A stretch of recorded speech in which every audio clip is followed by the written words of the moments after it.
Pushing to failure, it's less daunting now for me than it was early on. And I think a lot of that is just execution of the movements has gotten a lot better over time. So anytime, like, I always use back squats as an example here, where like to move the weight from point A to point B and really hit like a true zero RIR, like there's going to be a lot of compensation in a squat for most people. Like hips will start to kick back.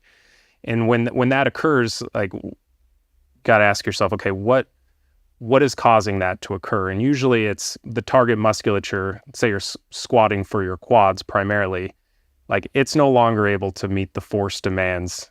So you're reallocating those demands. And so really your quads have kind of reached, it's kind of like a drop set essentially for your quads. You're reducing the demands as you go across the set. Good way to put it, so yeah. if you're taking things to failure where you're stopping once the target musculature is, the limiting factor, it's not as much of a psychological gauntlet as it is like taking a back squat to failure. And so there's kind of a difference there between kind of the perceived effort for powerlifters than there is bodybuilders, because powerlifters, like, the way your squat looks on the platform doesn't really matter much, So if you're in a high intensity phase and there is some compensatory actions going on, like, it's probably not the end of the world. But if you're training for hypertrophy, whether it be for bodybuilding or for powerlifting, you want the target muscle to be the limiting factor. And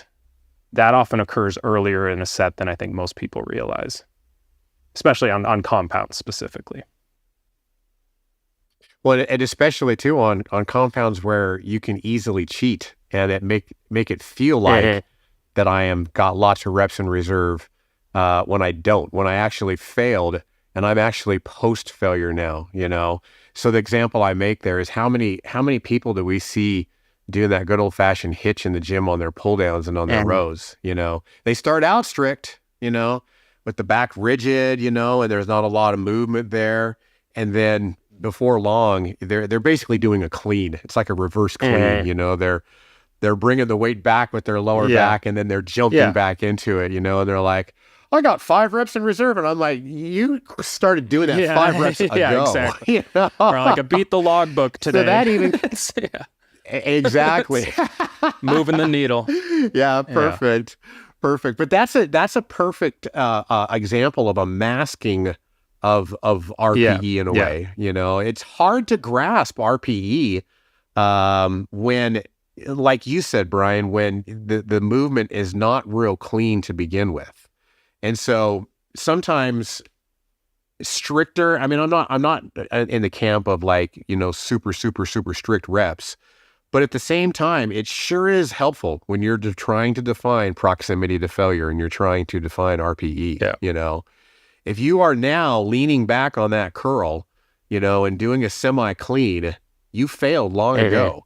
And more importantly, that bicep muscle failed long ago. You're no longer moving that load with your bicep anymore. It's gone from a pull down to a row. Yeah, it's essentially. Exactly. And so when you're trying to figure out and you're trying to assess where is my RIR and my RPE on some of these movements, you got to kind of shift more so into that kind of Nazi strict reps camp.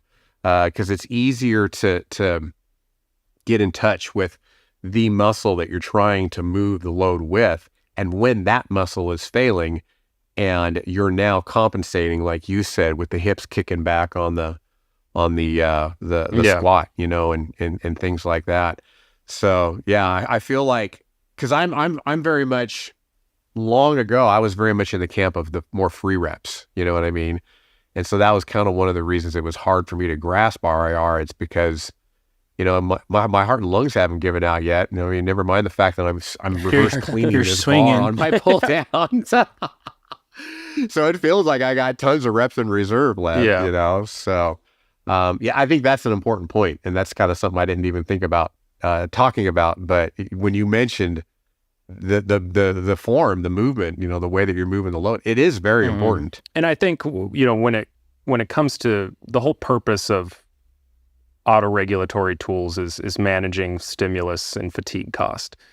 And so if you're compensating, taking something to a 0 RIR where it's like you're heaving your pull downs and okay, you finally hit failure, that's going to have a significantly larger cost than if you're keeping things strict, you know? And so I think when people look at training to failure and they assume, you know, it's too much fatigue, oftentimes when they clean up their technique, it's not that bad. You just kind of hit a wall, you know, it's not, you're not really grinding through and compensating. You just reach a point where the muscle, it's like, I can't produce any more force. And it's not as like systemically fatiguing, you know, to kind of use that term.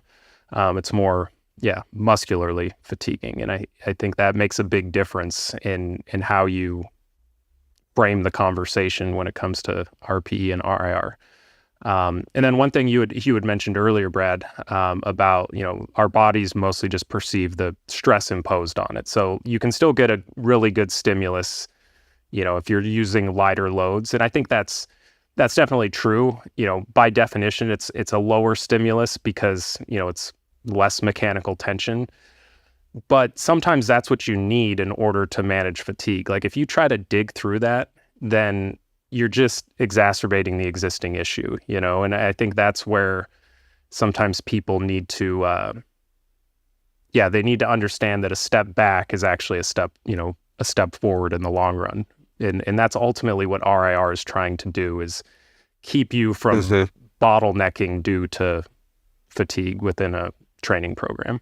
Yeah, because all too often it's like you mentioned before, it really kind of depends on the person's background as to whether, not only whether or not to use RPE and auto regulation, but then also how to use it, right? Because when you're talking about your power lifters and your goal is to move X load, you know, on the platform, it's very hard to get them to understand that using X load with your regular speed, which right now is hurting you, it's not exactly the same thing, but it's very similar if we lightened it up and then did slower tempo, you know, slower eccentrics and things like that. And now you can get the stimulus that you're after, that your body's really going to recognize more than anything, without loading your axial system with this heavy load that, you know, you basically is causing you harm right now. And then the other side is the bodybuilders, right? With the bodybuilders, it's like, well, I understand that you're searching for the fatigue and the intensity of a lot of volume, a lot of repetitions, and a lot of sets, right? But you can kind of somewhat apply more mechanical tension, get less repetitions, and you're going to basically accomplish the same thing. It's going to feel different, but to your body, the stimulus is going to kind of be the same. You know, you're no longer going to reach failure at 20, 25 repetitions.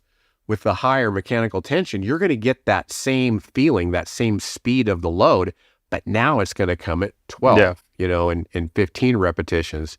So that's kind of something that is it's, in my opinion, it's almost mandatory when you're really trying to get these concepts across.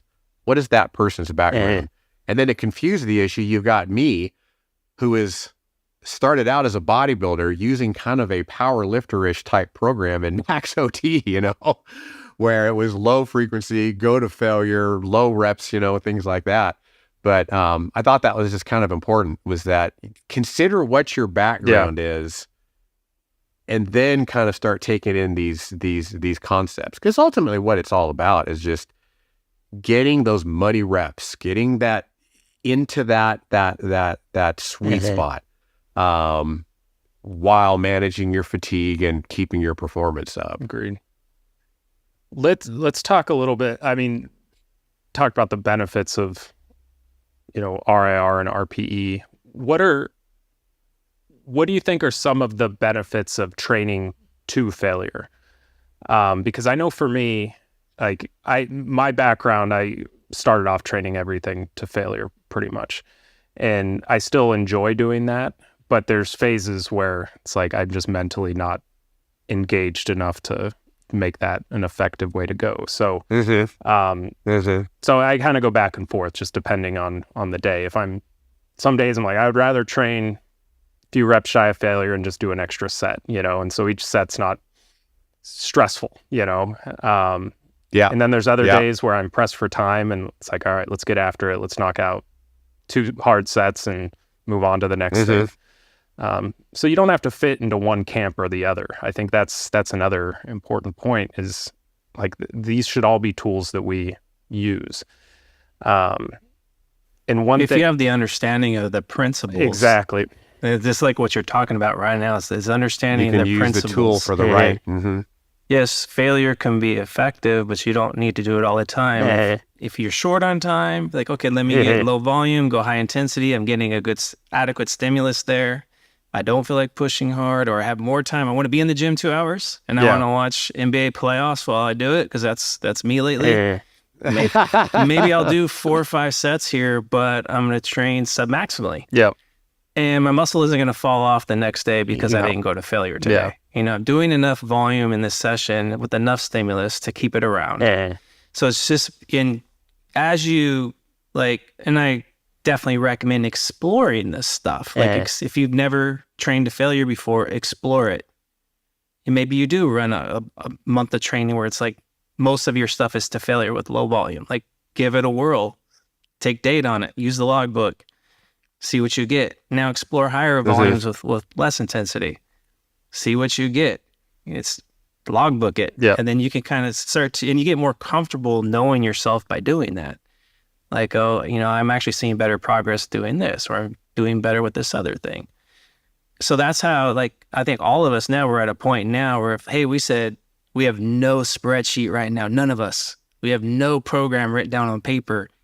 But we say, hey, we're just going to go in there every day and we're going to try to get some type of stimulus.